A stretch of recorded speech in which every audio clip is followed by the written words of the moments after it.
আজ আমরা একাদশ শ্রেণীর পুষ্টিবিজ্ঞান বইয়ের প্রথম চ্যাপ্টার সম্পর্কে আলোচনা করব।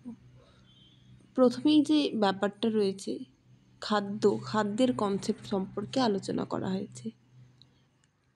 আমরা প্রত্যেকেই প্রতিনিয়ত কোনো না কোনো কাজের সঙ্গে জড়িত এবং প্রতিটি কাজ করার জন্য এমনকি আমাদের দেহের ভেতরে যে অনৈচ্ছিক কাজকর্মগুলি হচ্ছে বা দেহের যে বিভিন্ন অঙ্গগুলি কাজ করছে তার জন্যও কি আমাদের শক্তির প্রয়োজন হচ্ছে। এই শক্তির যদি আমরা মূল উৎস দেখি তাহলে সেক্ষেত্রে সূর্য হচ্ছে পৃথিবীর সমস্ত শক্তির মূল উৎস। কিন্তু আমরা আমাদের এই যে প্রত্যেক দিনের কাজকর্ম হচ্ছে বা বিভিন্ন যে অঙ্গের কাজকর্ম ইত্যাদির জন্য আমরা যে শক্তি, সেই শক্তি আমরা মূলত খাদ্য থেকে পেয়ে থাকি। সো আজকে আমরা খাদ্য কী এবং খাদ্যের বিভিন্ন কাজ সম্পর্কে আলোচনা করব। প্রথমেই বলা যাক খাদ্য কী। খাদ্য বলতে আমরা সেই সমস্ত তরল, কঠিন বা অর্ধতরল বস্তুকে বোঝাই যা আমাদের শরীরে প্রবেশ করার পর তাদের শোষণ এবং আত্তীকরণের প্রয়োজন হয় এবং তার পরিপাক, বিশোষণ এবং আত্তীকরণের মাধ্যমে তা পরিপোষক বা পুষ্টি উপাদান আমাদের শরীরে সরবরাহ করে। এই সমস্ত পুষ্টি উপাদানগুলি আমাদের দেহের বৃদ্ধি, ক্ষয়পূরণ, রোগ প্রতিরোধ এবং তাপ উৎপাদন সহ অন্যান্য শারীরিক কার্যাবলী সুষ্ঠুভাবে সম্পন্ন করতে সাহায্য করে। তাদের আমরা খাদ্য বলবো। তাহলে খাদ্য কীরকম হতে পারে? যদি আমরা খাদ্যের বৈশিষ্ট্য দেখি তাহলে খাদ্য মূলত কি কঠিন, তরল বা অর্ধতরল জাতীয় পদার্থ হতে হবে খাদ্য হতে গেলে। এছাড়া কি যে সমস্ত উপাদানের পরিপাক, শোষণ এবং আত্তীকরণের ঘটে তাদের আমরা খাদ্য বলতে পারি। এছাড়াও যেই সমস্ত উপাদান তাদের বিপাক ক্রিয়া সম্পন্ন হওয়ার ফলে যেসব পরিপোষক বা নিউট্রিয়েন্ট আমাদের দেহে সরবরাহ করে সেই সমস্ত নিউট্রিয়েন্ট আমাদের দেহের বৃদ্ধি সাধন, এই যে শিশুরা ছোট থেকে বড় হচ্ছে বা এই সমস্ত এর জন্য কি আমাদের পুষ্টি উপাদান প্রয়োজন, তা আমরা কি খাদ্য থেকে পেয়ে থাকি। এছাড়াও ক্ষয়পূরণ দেখা যাচ্ছে কখনো আমরা যখন কেটে যাই কোনো জায়গায় বা কারো কোনো অপারেশান হয়, সেই সমস্ত যে ক্ষতস্থান সেইগুলোও পূরণ করতে আমাদের কি খাদ্য সহায়তা করছে। এছাড়াও রোগ প্রতিরোধের ক্ষেত্রেই যদি আমরা বলে থাকি তাহলে মূলত এখানে ভিটামিন এবং মিনারেলস অর্থাৎ ভিটামিন ও খনিজ লবণের কথা না বললেই নয়। এই ভিটামিন ও খনিজ লবণ মূলত আমরা শাকসবজি, টাটকা ফল, দুধ, মাছ, মাংস, ডিম ইত্যাদি থেকে পেয়ে থাকি। এই সমস্ত খাদ্য উপাদান বা পরিপোষকগুলি আমাদের দেহের বৃদ্ধি এবং শিশুদের চোখ, ত্বক, অস্থি, দাঁত ইত্যাদি গঠনে বিশেষভাবে সহায়তা করে থাকে। তাহলে খাদ্য বলতে আমরা সেই সমস্ত উপাদানকে বলবো যারা তরল, অর্ধতরল অথবা কঠিন আহার্য বস্তু এবং যাদের পরিপাক, শোষণ এবং বিশোষণ ঘটে এবং যা আমাদের দেহের বিভিন্ন জৈবনিক ক্রিয়া সুষ্ঠুভাবে হতে সাহায্য করে, তাদেরই আমরা খাদ্য বলবো। এরপরে আমরা পরিপোষক সম্পর্কে জানব। পরিপোষক হলো সেই সমস্ত উপাদান যেগুলি হচ্ছে খাদ্যেরই একটি অংশ, কিন্তু যেইগুলি খাদ্য পরিপাক বা ডাইজেশনের ফলে আমাদের বডিতে তৈরি হয় এবং বডির পুষ্টি সাধনে সহায়তা করে, তাদের আমরা পরিপোষক বা নিউট্রিয়েন্ট বলবো। তাহলে যে সমস্ত উপাদান হচ্ছে খাদ্যেরই একটি অংশ যা খাদ্যের পরিপাকের ফলে দেহে সৃষ্টি হয় এবং দেহের পুষ্টিতে সাহায্য করে, তাদের আমরা পরিপোষক বলবো।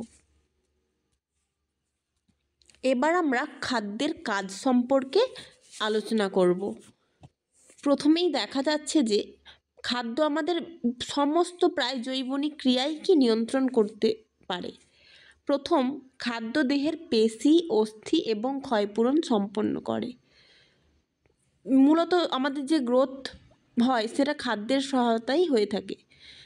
এক্ষেত্রে শিশুদের ক্ষেত্রে যেমন অস্থি গঠন, যখন শিশুরা বড় হয় গ্রোথ পিরিয়ডে, তখন আমরা বলেই থাকি যে ক্যালসিয়াম সঠিক পরিমাণে খাওয়া দরকার। এই জন্য পর্যাপ্ত পরিমাণে দুধ খাও, প্রোটিন জাতীয় খাদ্য খাও, তাতে শিশুর হাড়, দেহ ইত্যাদি গঠন ভালো হবে। তাহলে কি খাদ্য হচ্ছে দেহের পেশি, অস্থি এবং ক্ষয়পূরণে সহায়তা করে থাকে। আবার কখনো আমরা দেখি কেউ অপারেশান হলে বা কারো কোনো ক্ষতস্থান হলে তাদেরকে প্রোটিন জাতীয় খাদ্য এবং টক জাতীয় ফলমূল ইত্যাদি খেতে বলা হয়। অর্থাৎ কি এই খাদ্যেই এমন কোনো উপাদান রয়েছে তা আমাদের এই ক্ষতস্থানেরও নিরাময়ে সাহায্য করে। তাহলে খাদ্য আমাদের দেহ গঠন, অস্থি গঠন এবং ক্ষয়পূরণে সহায়তা করে থাকে। সেকেন্ড কাজ যেটা হলো, কোষের দ্বারা খাদ্যের মধ্যে নিহিত পরিপোষক জারিত হয়ে শক্তি উৎপাদন করে, যা দেহের বিভিন্ন অঙ্গের ক্রিয়া যেমন হৃৎপিণ্ড, মস্তিষ্ক, বৃক্ক, ফুসফুস প্রভৃতির সক্রিয়তা নিয়ন্ত্রণ করে। যেটা আগেও বললাম যে খাদ্যের মধ্যে কি পরিপোষক, খাদ্যের একটা উপাদানই পরিপোষক, যা আমাদের খাদ্যের জারণ যা মূলত ডাইজেশন প্রক্রিয়ার মাধ্যমে হচ্ছে, এবং খাদ্য উপাদান বা নিউট্রিয়েন্টের মেটাবলিজমের ফলে যে শক্তি উৎপন্ন হয় তা আমাদের বিভিন্ন অঙ্গের কাজ করতে সহায়তা করে। যেমন এই অঙ্গগুলো হচ্ছে ইনভলেন্টারি, এদের উপর আমাদের কোনো কন্ট্রোল নেই, এরা নিজের কাজ নিজের ছন্দে করে, এদেরকে আমরা কখনো আমাদের নিজের মতোভাবে কাজ করাতে পারবো না। এরকম কি বলছে, হৃৎপিণ্ড, মস্তিষ্ক, বৃক্ক, ফুসফুস ইত্যাদির যে প্রতিনিয়ত কাজ, আমরা যখন রেস্টিং কন্ডিশনে রয়েছি তখনও কিন্তু এরা প্রতিনিয়ত কাজ করে চলছে।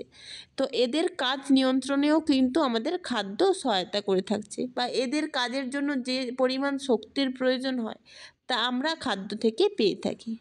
তৃতীয়ত, খাদ্য জীবদেহের ভৌত ও যান্ত্রিক ক্রিয়া তথা হাঁটা, চলা, দৌড়ানো এবং মানসিক ক্রিয়া সম্পাদন করে। আমরা যে ভৌত কার্যাবলী করছি, অর্থাৎ যে ক্ষেত্রে আমাদের অঙ্গ প্রত্যঙ্গের নড়াচড়া চলছে, যেমন চলা ফেরা, হাঁটা বা দৌড়ানো, বা কোনো রকমই কোনো শারীরিক ক্রিয়া করার জন্য কি শক্তির প্রয়োজন, সেই শক্তিটাও আমরা খাদ্য থেকে পেয়ে থাকি। এছাড়াও আমরা যদি বলি মানসিক ক্রিয়া, আমরা যখন কোনো কিছু ভাবি বা আমাদের যে থিঙ্কিং, তার জন্যও কিন্তু শক্তির প্রয়োজন হয়, সেটাও আমরা খাদ্য থেকে পেয়ে থাকি। চতুর্থত, খাদ্যে উপস্থিত ভিটামিন, খনিজ লবণ এবং জল দেহের রোগ প্রতিরোধ করে। হ্যাঁ, যেটা আমরা একটু আগেই বললাম যে খাদ্যে উপস্থিত ভিটামিন ও খনিজ লবণ হচ্ছে আমাদের কি রোগ প্রতিরোধ করতে সাহায্য করে। যেমন আমরা কিছু এখানে যদি উদাহরণ দিই, তাহলে দেখা যাচ্ছে যে ভিটামিন এ আমাদের চোখের রোগ প্রতিরোধ করতে সহায়তা করছে, আর ভিটামিন সি স্কারভি। আবার খনিজ লবণের ক্ষেত্রে যদি আমরা দেখে থাকি, ক্যালসিয়াম তা আমাদের হাড়ের গঠনে সহায়তা করছে এবং দাঁতের গঠনেও সহায়তা করছে। এছাড়াও রিকেট, অস্টিওম্যালাসিয়া প্রভৃতি রোগ প্রতিরোধে সহায়তা করছে। এবং আমাদের জল আমাদের দেহের যে ওয়াটার ব্যালেন্স বা জল সাম্য এবং আমাদের বিভিন্ন বিপাকীয় কাজ করতে সহায়তা করছে। তাহলে খাদ্যের মধ্যে উপস্থিত এই উপাদানগুলি আমাদের রোগ প্রতিরোধ তৈরিতে সহায়তা করছে। এবার খাদ্যে আমরা কিছু উপাদান পাই যা আমাদের রোগ প্রতিরোধের জন্যই মূলত সহায়তা করে। এদেরকে আমরা নিউট্রাসিউটিক্যাল বলি। নিউট্রাসিউটিক্যাল এই শব্দটি দুটি শব্দের সমন্বয়ে গঠিত, একটি হলো নিউট্রিয়েন্ট, অপরটি হলো ফার্মাসিউটিক্যাল। অর্থাৎ যেই সমস্ত খাদ্য বা পুষ্টি উপাদান আমাদের দেহের রোগ প্রতিরোধ করতে সহায়তা করে তাদের আমরা নিউট্রাসিউটিক্যাল বলে থাকি। যেমন আমরা দেখতে পাবো যে টমেটোতে থাকা লাইকোপিন বা সয়াবিনে থাকা জেনিস্টিন, এগুলো আমাদের বিভিন্ন রোগ প্রতিরোধে সহায়তা করে থাকে। এবার আমরা খাদ্যের উপাদান সম্পর্কে আলোচনা করব, অর্থাৎ খাদ্য কি কি কম্পোনেন্ট নিয়ে গঠিত সেই সম্পর্কে আলোচনা করব। সেক্ষেত্রে আমরা যদি দেখি, খাদ্য মূলত দুটি উপাদান নিয়ে গঠিত। একটি হলো প্রাথমিক উপাদান, আর একটি হলো গৌণ উপাদান। আবার এই প্রাথমিক উপাদানকে আমরা দুটি ভাগে ভাগ করতে পারি। একটি হচ্ছে ম্যাক্রো উপাদান বা আর অন্যটি হলো মাইক্রো উপাদান। এই ম্যাক্রো উপাদানের মধ্যে রয়েছে খাদ্যের শর্করা বা কার্বোহাইড্রেট, প্রোটিন এবং ফ্যাট বা লিপিড। আর মাইক্রো উপাদান অর্থাৎ নাম থেকেই বোঝা যাচ্ছে যেই সমস্ত উপাদান আমাদের শরীরে খুব কম পরিমাণে প্রয়োজন, কিন্তু এদের রোলটা খুব খুব গুরুত্বপূর্ণ আমাদের শরীরে, তাদের আমরা মাইক্রো উপাদান বলে থাকি। যেমন ভিটামিন, খনিজ লবণ এবং জল। ম্যাক্রো উপাদান এর মধ্যে প্রথম আমরা শর্করা বা কার্বোহাইড্রেট নিয়ে আলোচনা করব। কার্বোহাইড্রেট হলো কার্বন, হাইড্রোজেন এবং অক্সিজেনের সমন্বয়ে গঠিত একটি যৌগ, যাতে হাইড্রক্সিল বর্গযুক্ত group either aldehyde or ketone ফর্মে রয়ে থাকে। এই কার্বোহাইড্রেটের বেসিক বা মূল উপাদান হলো গ্লুকোজ। এই গ্লুকোজ গ্লুকোজ এছাড়াও বিভিন্ন ধরনের কার্বোহাইড্রেট রয়েছে, যেমন গ্যালাক্টোজ, ল্যাকটোজ, ফ্রুক্টোজ ইটিসি। এই সরল শর্করা গুলি বিভিন্ন একটি বন্ধন, গ্লাইকোসাইডিক বন্ধনের সাহায্যে যুক্ত হয়ে জটিল শর্করা উৎপন্ন করে। এই কার্বোহাইড্রেট আমাদের প্রয়োজনীয় শক্তির প্রায় 60-65% সরবরাহ করতে থাকে। অর্থাৎ আমাদের যে টোটাল যে এনার্জিটা প্রয়োজন তার বেশিরভাগটাই কিন্তু আমরা কার্বোহাইড্রেট বা শর্করা জাতীয় খাদ্য থেকে পেয়ে থাকি। যেমন উদাহরণ কি, গ্লুকোজ, যেটা হচ্ছে কার্বোহাইড্রেটের সবচেয়ে বেসিক বা কমন ইউনিট। এছাড়াও ফ্রুক্টোজ, ল্যাকটোজ এবং স্টার্চ।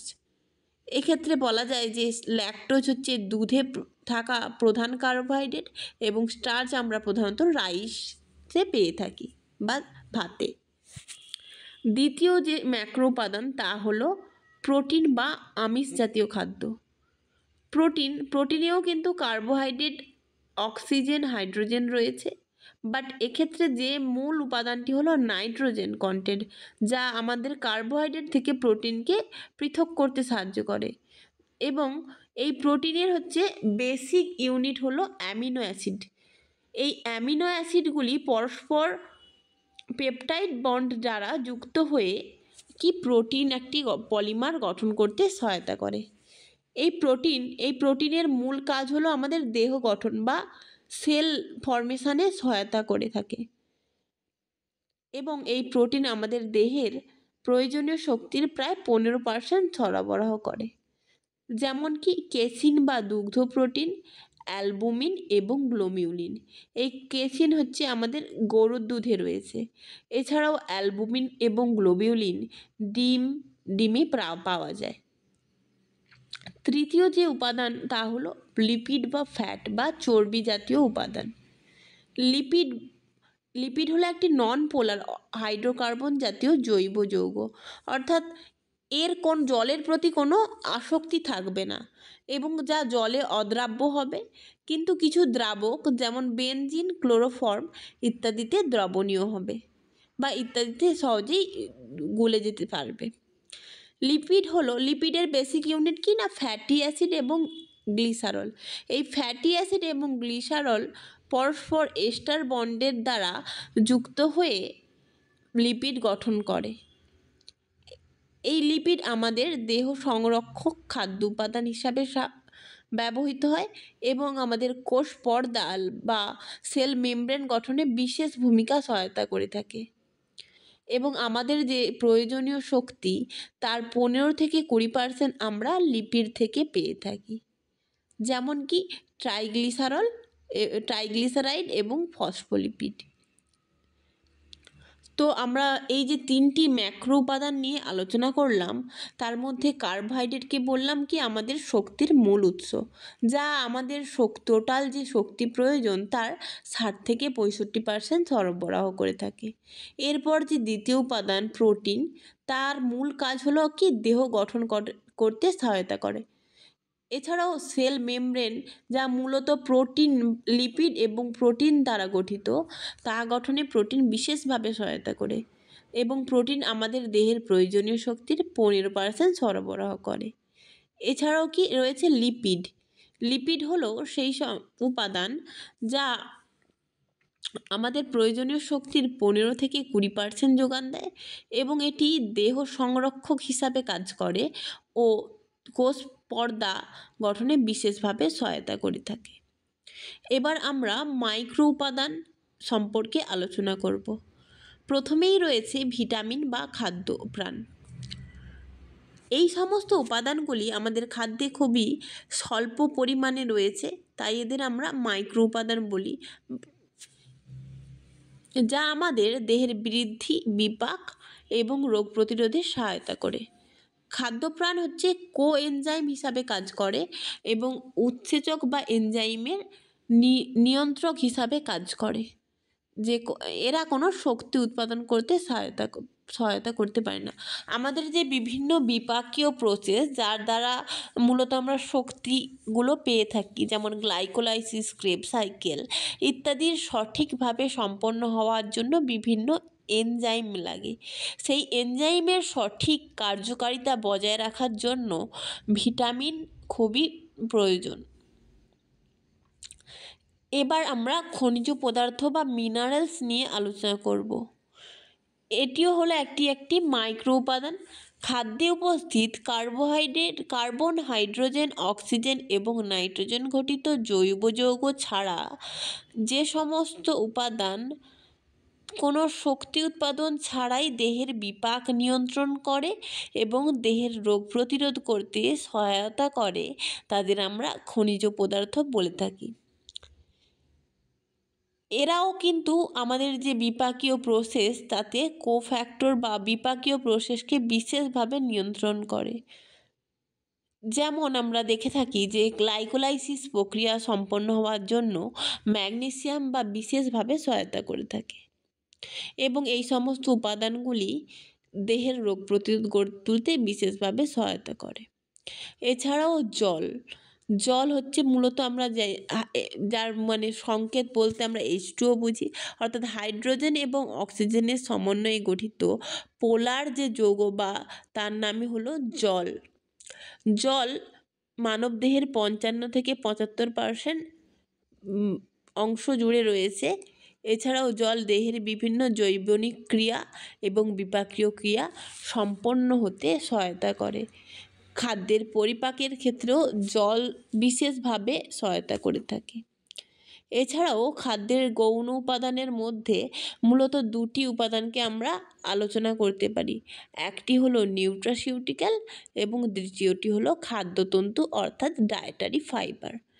প্রথমেই বলা যাক খাদ্যের গৌণ উপাদান বলতে কী, অর্থাৎ যেই উপাদানগুলি খাদ্যের থাকলেও মূলত তাদের কোনো শক্তি উৎপাদন করার ক্যাপাসিটি থাকে না, কিন্তু এগুলি দেহের বিভিন্ন শারীরবৃত্তীয় ক্রিয়া সঠিক পরিচালন এবং দেহের সাম্যাবস্থা বজায় রাখতে বিশেষভাবে সহায়তা করে এবং এগুলি খাদ্যে খুব স্বল্প বা কম পরিমাণে থাকে। প্রথমেই আমরা যেই উপাদানটার কথা বলবো তা হলো নিউট্রাসিউটিক্যাল। নিউট্রাসিউটিক্যাল শব্দটি 2টি শব্দ অর্থাৎ নিউট্রিয়েন্ট ও ফার্মাসিউটিক্যাল শব্দের সমন্বয়ে গঠিত, অর্থাৎ যেই সমস্ত nutrient acts as a pharmaceutical agent, অর্থাৎ যে সমস্ত নিউট্রিয়েন্ট আমাদের দেহের রোগ প্রতিরোধ ক্ষমতা গড়ে তুলতে সহায়তা করে এবং রোগ প্রতিরোধ করে থাকে, তাদের আমরা নিউট্রাসিউটিক্যাল বলে থাকি। যেমন সয়াবিনে জেনিস্টিন বা ফাইটোইস্ট্রোজেন নামক একটি নিউট্রাসিউটিক্যাল রয়েছে, যা বয়স্ক মহিলাদের অস্টিওপোরোসিস অর্থাৎ হাড়ের ক্ষয় হাড়ের ক্ষয়ে বাধা দান করে। এছাড়াও টমাটোতে লাইকোপিন নামে একটি অ্যান্টিঅক্সিডেন্ট থাকে, যা আমাদের বডির অক্সিডেটিভ স্ট্রেস কমাতে সাহায্য করে। এছাড়াও লাইকোপিন ক্যান্সার প্রতিরোধে বিশেষভাবে সহায়তা করে থাকে। এবার দ্বিতীয় গৌণ উপাদানটি হলো খাদ্যতন্তু বা ডায়েটারি ফাইবার। ডায়েটারি ফাইবার এমন একটি উপাদান যার কাজ সম্পর্কে আমরা বলে কোনো শেষ নেই। অর্থাৎ খাদ্যের যে সমস্ত গৌণ উপাদান পাচনযোগ্য নয় কিন্তু পরিপাক নালীর বিচলন, মল নিষ্কাশন ইত্যাদি নিয়ন্ত্রণ করে, তাদের আমরা খাদ্যতন্তু বলি। তার কোনো প্রাথমিক কাজ না থাকলেও এবং সেটি শক্তি উৎপাদন করতে না পারলেও আমাদের দেহের যে বিভিন্ন কাজ লাইক মল নিষ্কমন, পরিপাক নালীর বিচরণ, দেহের sugar control, lipid profile control ইত্যাদিতে বিশেষভাবে সহায়তা করে থাকে। ধন্যবাদ।